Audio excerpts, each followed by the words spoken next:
कैसे हो बच्चों? नोटिफिकेशन आया है। लास्ट वीक के अंदर एक नोटिफिकेशन आया हमारे पास कोर्स रिडक्शन को लेकर के। जैसे ही हम लोगों ने ये सुना वैसे ही मन में लड्डू फूटे। बस इतने लड्डू फूटे कि क्या बताऊं कि कुछ लोगों को डायबिटीज ना हो गया हो। बेसिकली हम लोगों ने क्या पढ़ा कि बच्चों जो कोर्स है हमारा, वो कोर्स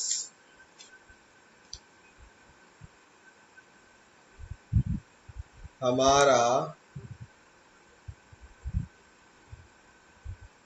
कम हो गया है।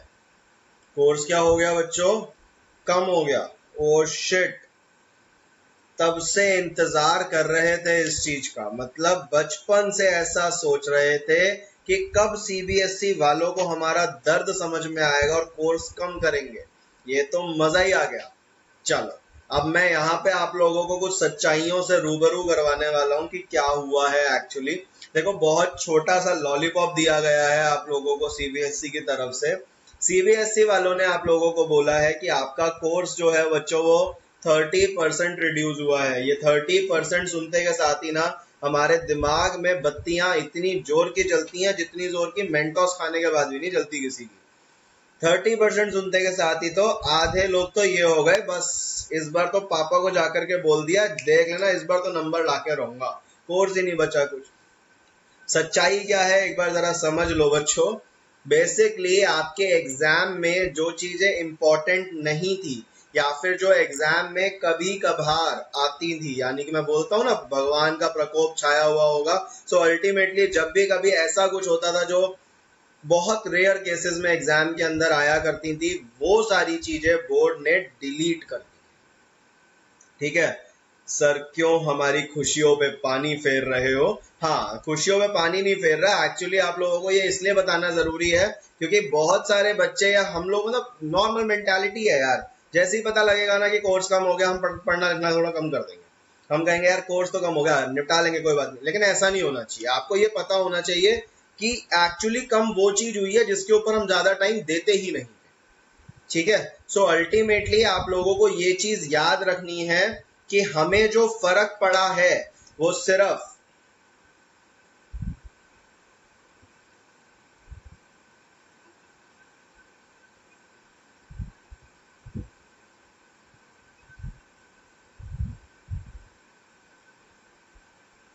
7 to 10% फर्क पड़ा है पेपर पे, 7 से 10% का। इससे ज्यादा कोई इंपैक्ट नहीं आया आपके पेपर पे। क्लियर है? बट हाँ, एक चीज मैं बोल सकता हूं कि आपका टाइम कंजम्पशन वो कहीं ना कहीं आप बोल सकते हो 20 to 25% रिड्यूस हो गया।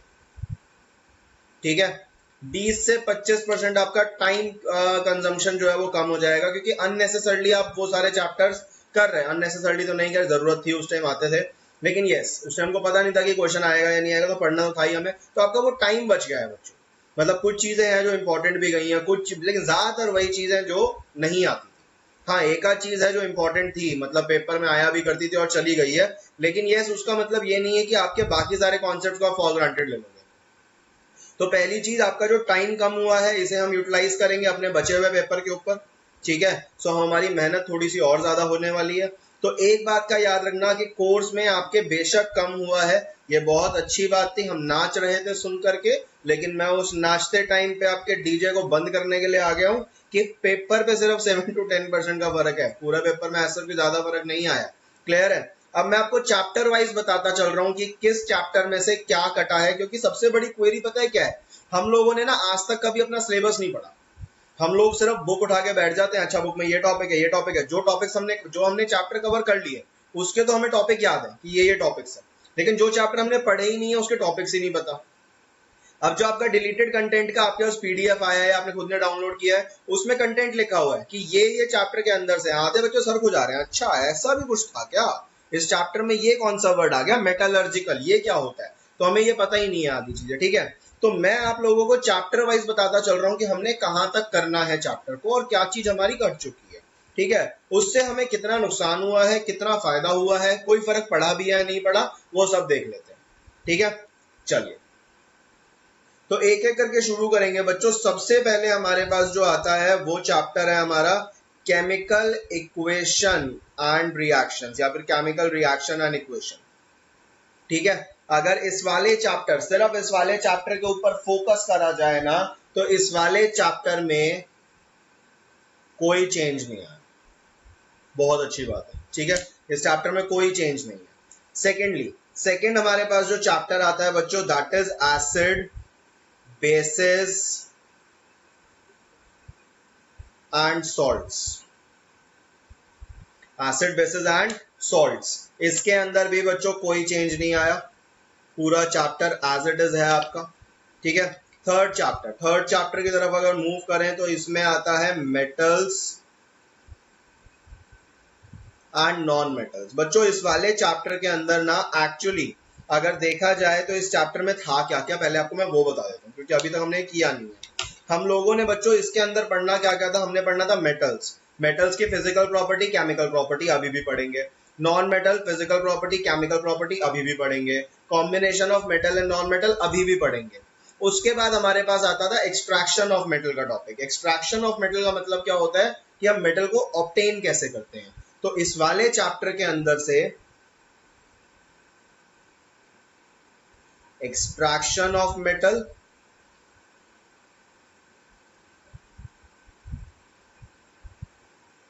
corrosion and it's prevention.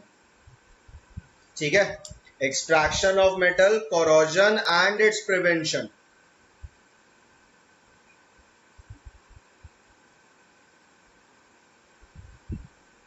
ये कट गया। ठीक है, ये कट गया। क्योंकि ये कट गया तो अब पहली बात, हमको इससे फायदा है या नुकसान?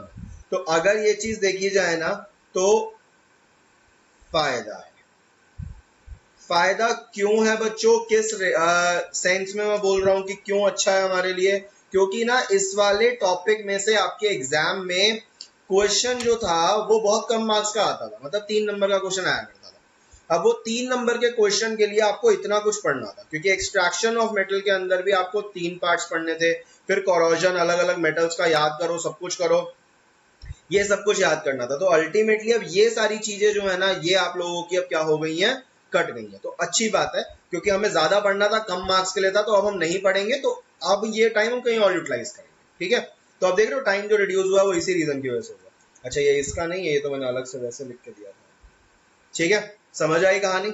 आगे मूव करें, चलिए बच्चों फोर्थ वाले चैप्टर के बारे में बात करते हैं, कार्बन एंड इट्स कंपाउंड।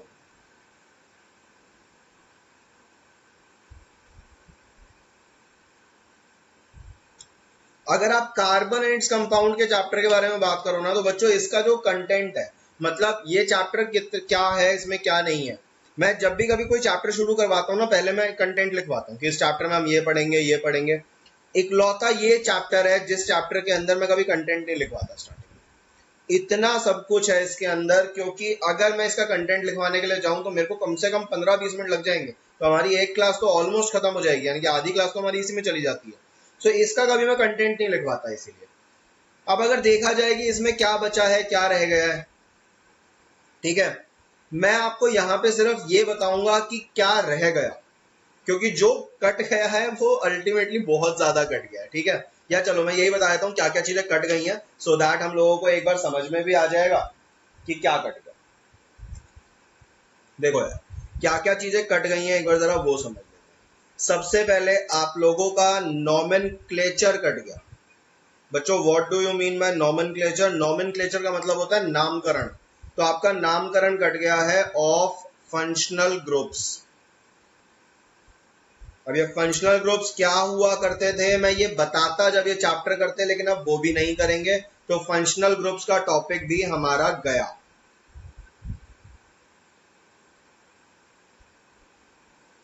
ठीक है जी, इसके आगे अगर एक चीज देखी जाए तो और क्या गया आप लोगों के पास? अगला आपके पास गया केमिकल प्रॉपर्टीज, मतलब इसके बाद का पूरा चैप्टर आपका गया है केमिकल प्रॉपर्टीज ऑफ हाइड्रोकार्बन। ये डिलीटेड बताया जा रहा हूं मैं आप लोगों को। इथेनॉल, इथेनॉइक एसिड,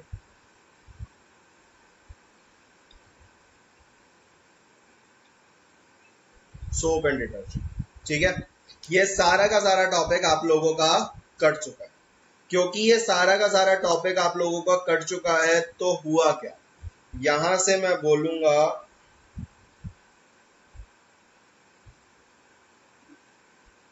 गड़बड़ हो गई। ठीक है, गड़बड़ क्यों हो गई? क्योंकि बच्चों ये जो चैप्टर है ना, ये आपको एग्जाम में 7 to 10 मार्क्स देके जाया करता था।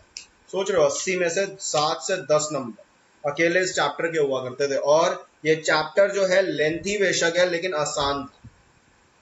ये चैप्टर लेंथी बेशक है लेकिन ये चैप्टर इजी है, इजी था बेसिकली, अब तो कट ही गया। सो यहाँ हम लोगों को थोड़ी सी दिक्कत हो गई क्योंकि यहाँ हमारा ये इजीली ग्रैबिंग मार्क्स थे हमारे, जो हम हमारे हाथ से चले गए।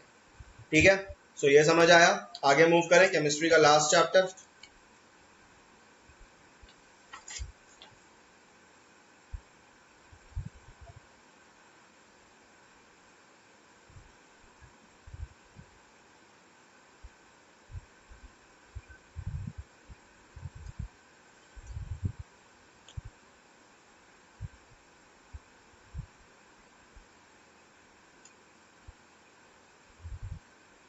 Periodic classification. पीरियोडिक क्लासिफिकेशन में अगर देखे जाए तो नो चेंज, बहुत अच्छी बात है। ठीक है, बहुत अच्छी बात है ये। बहुत अच्छी बात क्यों है? क्योंकि आसान चैप्टर है, मार्क्स भी ज्यादा देके जाएगा, है भी इजी, तो बहुत अच्छी बात है, कोई दिक्कत वाली बात नहीं। Chapter number 6, life process. Life process में दोबारा से अगर देखूं तो नो चेंज, कोई चेंज नहीं है। ठीक है, यहां मुझे लगता है कि होना चाहिए था, क्योंकि लाइफ प्रोसेस में ना अननेसेसरली हम लोग बहुत कुछ पढ़ रहे हैं। तो कहीं ना कहीं जो इसमें से टॉपिक को ना काटने का रीजन है ना, वो मुझे ऐसा लगता है, मैं आपको अपने अपना पॉइंट ऑफ व्यू बता रहा हूं, वो मुझे ऐसा लगता है कि क्योंकि ये ना स्टार्टिंग वाले चैप्टर्स हैं, ये वो चैप्टर्स हैं जो हर स्कूल में सबसे पहले करवाए जाते हैं, और लाइफ प्रोसेस जो है वो लेंथी चैप्टर भी है। सो मेरे को ऐसा लगता है कि सीबीएसई वालों ने ये चीज सोची होगी कि इसके ऊपर वैसे ही हमारे टीचर्स ऑलरेडी मेहनत कर चुके हैं, क्योंकि अगर ऑनलाइन हो गया है, बहुत सारे टीचर्स को प्रॉब्लम हो रही है अनडाउटेडली, ये मतलब इसमें उनकी भी गलती नहीं है, लेकिन एकदम से अगर कोई ऐसा सर्कमस्टांस आ जाए जहां उन्होंने ऐसा कोई ऐसी चीज ट्राई ना करी हो और उसी पे चीज को रेगुलेट करना है, तो बड़ी दिक्कत है। तो हमारे टीचर्स वैसे ही थोड़ा सा दुखी हैं ऑनलाइन को लेकर के, उन्होंने कितनी मुश्किल से एक चैप्टर किया होगा, अगर आप वो भी काट दोगे तो दिक्कत हो जाएगी। तो इस रीजन की वजह से शायद इसमें से कुछ नहीं कटा, लेकिन मेरे हिसाब से इसमें से बहुत कुछ जा सकता था। ठीक है, अगर 30% रिड्यूस करना था तो आप इसमें से कर सकते थे। तो इसके लिए मैं बोल सकता हूं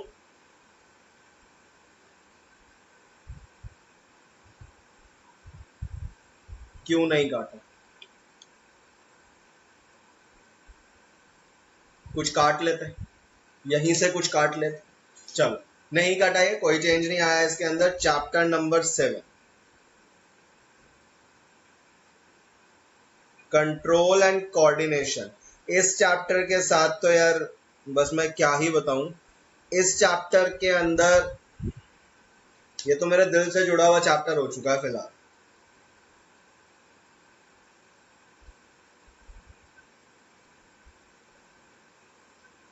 पूरा चला गया, कुछ भी नहीं बचा। कंट्रोल एंड कोऑर्डिनेशन पूरा का पूरा चैप्टर चला गया। पेपर पॉइंट ऑफ व्यू से देखा जाए तो कोई नुकसान या फायदा ऐसा नहीं है, न्यूट्रल चैप्टर था, ना बहुत आसान ना बहुत मुश्किल, और एग्जाम में भी कोई मतलब ऐसा नहीं था कि बहुत ज्यादा मार्क्स का आएगा या बहुत कम मार्क्स का आ रहा था। न्यूट्रल चैप्टर था, 3 से 5 नंबर का पेपर में आया करता था, तो अल्टीमेटली चला गया। ठीक है, कोई दिक्कत वाली बात नहीं है, लेकिन हाँ अगर ये चैप्टर रहता तो शायद आपको वो मार्क्स जो है वो इजीली ग्रैबिंग मार्क्स थे। तो आप बोल सकते हो कि अच्छा नहीं हुआ ये हमारे साथ। चलो चैप्टर नंबर 8 पे आते हैं बच्चों, रिप्रोडक्शन। ये मैं आपके एनसीईआरटी के अकॉर्डिंग चल रहा हूँ। रिप्रोडक्शन, उसमें हाउ डू ऑर्गेनिज्म रिप्रोड्यूस होगा। रिप्रोडक्शन के अंदर अगर देखा जाए तो नो चेंज, कोई चेंज नहीं आया, ठीक है, अच्छी बात है। वैसे अगर देखा जाए तो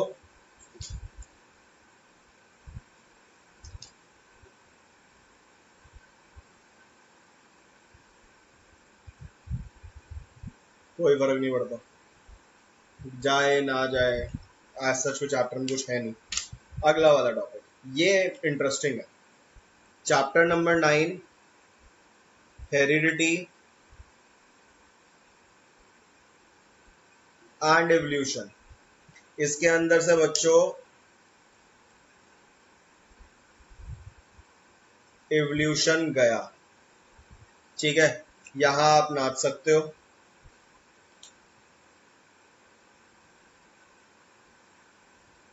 बहुत अच्छा हुआ। क्यों गया? क्योंकि बहुत कुछ पढ़ना था, पेपर में आता था गिनती का एक क्वेश्चन, ठीक है, रटा रटाया एक क्वेश्चन, बस पढ़ना इसलिए था क्योंकि कोर्स में था, ठीक, तो बहुत अच्छा हुआ, ये भाई साहब चले गए हमारी जिंदगी से। चैप्टर नंबर 10,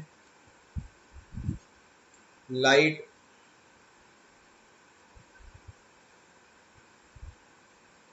नो चेंज, ठीक है,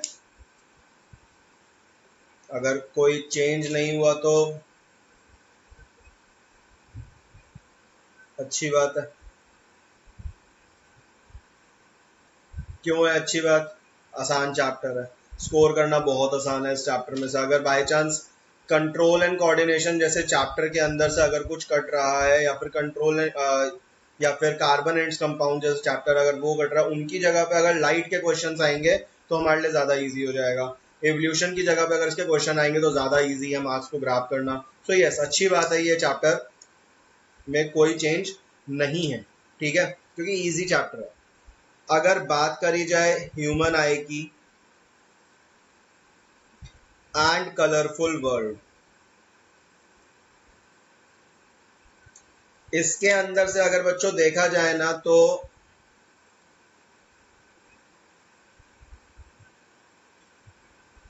ह्यूमन आई वाला सारा पार्ट चला गया, यानी कि ये चैप्टर दो पार्ट्स में है एक्चुअली, ह्यूमन आई और कलरफुल वर्ल्ड, तो ह्यूमन आई वाला सारा गया, ठीक, ह्यूमन आई वाला सारा पार्ट चला गया। इसके अंदर मैं बोल सकता हूं अगेन गड़बड़ हो गई। इजी टॉपिक था, कभी कभार 3 नंबर का या कभी कभार 5 नंबर का एक क्वेश्चन एग्जाम में आ जाया करता था, जो एक तरीके से फ्री के मार्क्स देके जाता था। बहुत आसान टॉपिक था ये नहीं जाना चाहिए था, लेकिन स्टिल चलो ठीक है, कोई दिक्कत वाली बात नहीं है। ये मैं आप ना आपके पेपर के पॉइंट ऑफ व्यू से, आपके पॉइंट ऑफ व्यू से सब कुछ गया, आपके पॉइंट ऑफ व्यू से जो गया आपको सब अच्छा लग रहा है, सर क्या बात कर रहे हो, इतना कोर्स चला गया, मजा ही आ गया, जिंदगी जीने का मजा अलग आ रहा है। लेकिन वो एक अलग चीज है, ठीक है, आपके हिसाब से सब कुछ बढ़िया होगा, मैं आपको ये बता रहा हूँ पेपर पॉइंट ऑफ व्यू से क्या चीज गलत हुई है, क्या चीज सही है, क्या होना चाहिए था एक्चुअली। अगर काट ही देते तो कुछ ऐसी चीज काट दो जो कि अल्टीमेटली बच्चों को फायदा हो। लेकिन यहाँ पे उन्होंने एक्चुअली ये नहीं देखा कि क्या करना है क्या नहीं करना, उन्होंने आपको एक छोटा सा गुठली दी है बस, कि भाई कोर्स कम कर रहे हैं, और आप खुश हो गए, अरे वाह, ये हुई ना बात, ये करी सीबीएसई ने घर वाली बात। तो ऐसा कुछ नहीं किया उन्होंने, ठीक है, पढ़ना अभी भी उतना ही है हमें। अगला चैप्टर बच्चों हमारे पास जो आता है दैट इज इलेक्ट्रिसिटी। अगर इलेक्ट्रिसिटी के बारे में बात करोगे तो यार नो चेंज, कोई चेंज, मैंने बोला ना इनिशियल चैप्टर्स के अंदर से कुछ काटा ही नहीं है, और ऑल्दो इसके अंदर से कुछ कटने लायक था भी नहीं, ठीक है। सो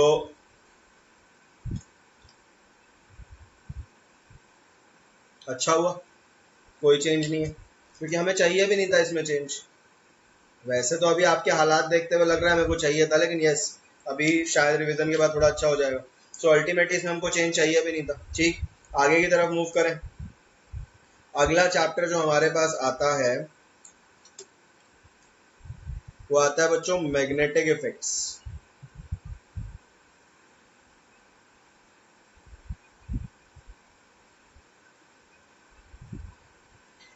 मैग्नेटिक इफेक्ट्स के बारे में अगर बात करी जाए तो मैग्नेटिक इफेक्ट्स में से क्या क्या गया, देखो मैग्नेटिक इफेक्ट्स में से ना आपका जनरेटर का पूरा टॉपिक चला गया,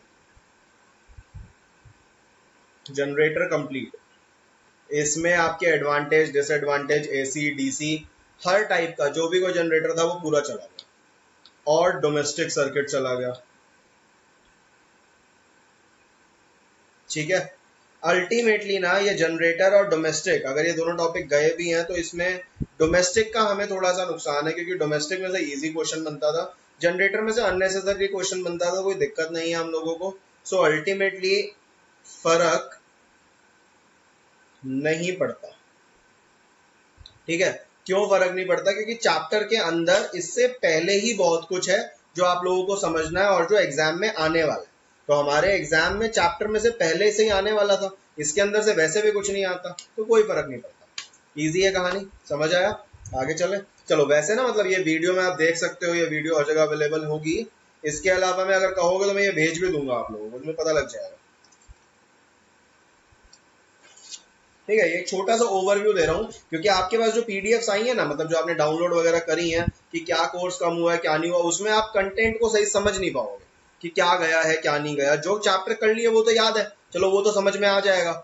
जैसे कि आपका एक कंट्रोल कोऑर्डिनेशन है, देखते समझ में आ गया, अच्छा सर ट्रॉपिक मूवमेंट भी गया, प्लांट हार्मोन भी गए, एनिमल्स वाला भी गया, नर्वस सिस्टम भी गया, तो ऐसा बचा ही क्या है? तो ये तो हमको समझ में आ गया, लेकिन जो चैप्टर आपने नहीं करे हुए, अब वो चैप्टर्स का क्या हुआ है वो नहीं पता ना हम लोगों को। ठीक है, तो एक चैप्टर अगला वाला जो बच्चों हमारे पास आता है, chapter number 14, sources of energy.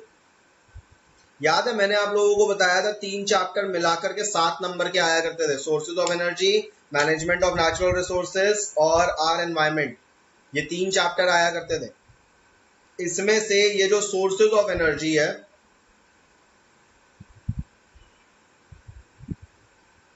पूरा चला गया। ठीक है, पूरा चला गया तो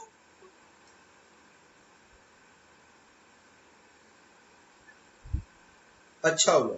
अच्छा क्यों हुआ यार? पढ़ना इसमें बहुत कुछ था। अगर आप देखोगे ना इस चैप्टर को, अगर आप इसका कंटेंट देखो, मैं आपको कंटेंट इसका पढ़ के बताता हूँ, आप खुद सोचना, 3 चैप्टर मिला के 7 नंबर के, तो एक चैप्टर कहीं ना कहीं, अगर मान लो सबसे ज्यादा मार्क्स का ये भी आता है, 4 नंबर का आ रहा होगा, 4 या 5 नंबर का।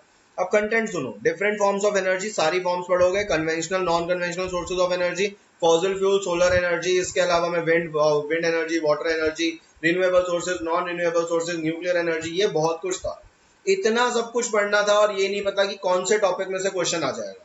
तो ये अच्छा हुआ कि ये टॉपिक चला गया, बहुत अच्छा हुआ।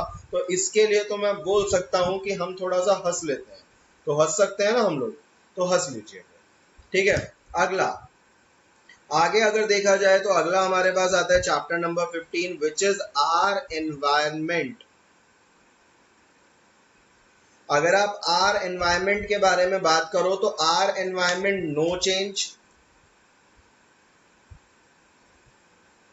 कोई एज सच हमें फर्क नहीं पड़ता। बस अब ये अच्छी बात हो गई है कि हमारा सारा फोकस बाकी दोनों चैप्टर्स पे से हटके इस पे आ जाएगा, क्योंकि 7 नंबर में 3 चैप्टर आते थे, अब अल्टीमेटली ये अकेला चैप्टर 7 नंबर का आया करेगा, तो इस पे ज्यादा फोकस आ गया हमारा। ठीक है, तो इसको हम पढ़ लेंगे, कोई दिक्कत नहीं। हाँ, कुछ नहीं है इसके अंदर। मैनेजमेंट ऑफ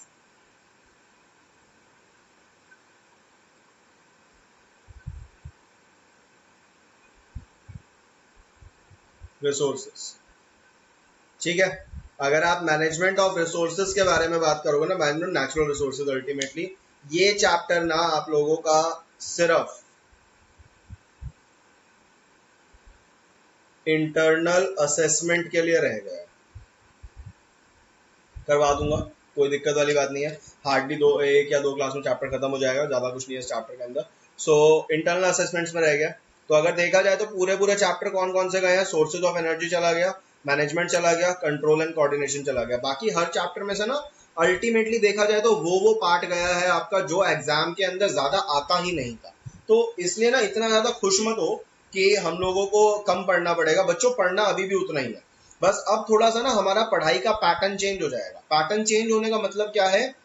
पहली चीज तो ये कि आप लोगों का जो पैटर्न चेंज होगा वो कुछ इस तरीके से होगा कि जो हम लोग अब ये चैप्टर्स नहीं करेंगे, जैसे ये वाला हो गया आपका, ये पूरा चला गया है। कंट्रोल कोऑर्डिनेशन की हमारी जो बचे हुए जो हमारा टाइम हो गया, जो टाइम बच गया हमारा, या रिविजन टाइम जो हमारा बचेगा, वो हम बाकी चैप्टर्स पे डिवोट करेंगे। अब बाकी चैप्टर्स पे डिवोट करने का मतलब क्या है कि हम उनकी ज्यादा प्रैक्टिस करेंगे। तो अब आप लोगों के ज्यादा मार्क्स ग्रैब करने के चांसेस है, ठीक है, अनडाउटेडली। देखो ये बात में माननी पड़ेगी कि कोर्स जैसे मर्जी कम हुआ है, हुआ तो है, सो अल्टीमेटली आप लोगों के अब मार्क्स ग्रैब करने के चांसेस ज्यादा हो गए हैं। तो ये बात याद रखना कि यहां से जो टाइम आपका बच रहा है, कितना टाइम बच रहा है आपका 20 to 25% टाइम बच रहा है बच्चों। और इस टाइम को अगर आप किसी भी चैप्टर्स पे, मतलब बाकी चैप्टर्स पे लगाओगे तो बहुत अच्छी बात होगी। क्लियर है कहानी? अब मेरे ख्याल से सबको सब क्लैरिफाइड होगा कि क्या आ रहा है क्या नहीं आ रहा। स्टिल अगर किसी को कोई दिक्कत नजर आती है कि हाँ सर ये अभी भी रह गया कि आएगा या नहीं आएगा, तो प्लीज मेरे से कंफर्म कर लीजिएगा, मतलब जब मर्जी मेरे को कॉल करके बात कर लीजिएगा, पहली चीज। दूसरी चीज ये, अभी ना कुछ बच्चों के जैसे मेरे पास डाउट्स वगैरह आ रहे थे ये कि सर हमारे टीचर्स कह रहे हैं कि जो कंटेंट कट गया है वो कंटेंट हम आपको इंटरनल असेसमेंट्स में या फिर जो उनके स्कूल के जो मॉक टेस्ट वगैरह हैं उनमें देंगे, ठीक है। अब इसका रीजन सुन लो जरा एक बार। जिस जिसके स्कूल में ह्यूमन आए, ठीक है, जिस जिसके स्कूल में ह्यूमन आए हो चुका है, ठीक है, स्कूल वालों ने पूरा करवाया, ह्यूमन आए पूरा करवाया, कलरफुल वर्ल्ड भी करवाया। अब कलरफुल वर्ल्ड तो आपका आ रहा है बोर्ड्स में, कोई दिक्कत नहीं है, ह्यूमन आए नहीं आ रहा। लेकिन अब यहाँ पे जो टीचर्स है ना, उन्होंने क्या बोला कि अगर हमने करवाया, अभी उन्होंने आगे का टॉपिक नहीं करवाया, तो अगर आपका कोई मान लो टेस्ट आने वाला है, जैसे हमारे साथ हुआ, हमारे साथ यही हुआ ना, कंट्रोल एंड कोऑर्डिनेशन का हम लोगों को टेस्ट लेना था लेकिन चैप्टर ही कट गया, तो हम वो कुछ कर ही नहीं पाए उसका। ऐसे ही अगर आपके स्कूल्स के अंदर भी मान लो ऐसा ही हुआ कि अपकमिंग कोई टेस्ट है, उसके अंदर ये चैप्टर डिसाइडेड था कि ये आने वाला है, अब ये कट गया, तो आपके स्कूल वाले वहां पे आपसे ये कह रहे हैं कि अगर हमने करवा दिया तो हम इसका टेस्ट लेंगे, ठीक है। बट ये चीज याद रखना, जिसके स्कूल में ह्यूमन आए नहीं हुआ है वो स्कूल में इंटरनल में भी नहीं देंगे। इंटरनल असेसमेंट्स में टीचर सिर्फ उन चैप्टर्स के लिए आप लोगों को बोलेंगे जिन चैप्टर्स को वो ऑलरेडी करवा चुके हैं। अगर वो चैप्टर उन्होंने करवाया है तो फॉर श्योर वो आपको एक बार बोल सकते हैं कि कट गया है बेशक, लेकिन फिर भी हम लोग देंगे, ठीक है। सो उसमें कोई घबराने वाली बात नहीं है बच्चों। बाय चांस मान लो आपके टीचर बिल्कुल ही अड़ जाए कि नहीं हम देंगे ही देंगे, तो कोई प्रॉब्लम नहीं है, आप मुझे कंटेंट बता देना कि सर ये टॉपिक आएगा, ये आएगा, मैं आपको एक बार अलग से समझा दूंगा, ज्यादा टाइम नहीं लगेगा। अगर ये ह्यूमन आएगा टॉपिक आया तो हार्डली मैं आपका आधा घंटा लूंगा, पूरा टॉपिक आपको समझा दूंगा, ठीक है। सो कोई दिक्कत नहीं है, मेरे ख्याल से पूरा कोर्स समझ में आ गया कि क्या बचा है, क्या रह गया, क्या चला गया, ठीक है। चलिए तो सीधा अपनी क्लासेस के अंदर मिलेंगे उसी जील के साथ कि हम लोगों को अभी भी बोर्ड्स के अंदर स्कोर करना ही है और हमको उसी तरीके से पढ़ना है, मतलब हमारी पढ़ाई में कोई कमी नहीं आनी चाहिए, कोर्स चाहे कम हो चाहे ज्यादा हो, हार्डली मैटर्स, ठीक है। चलिए तो तब तक के लिए बच्चों एंजॉय योरसेल्फ।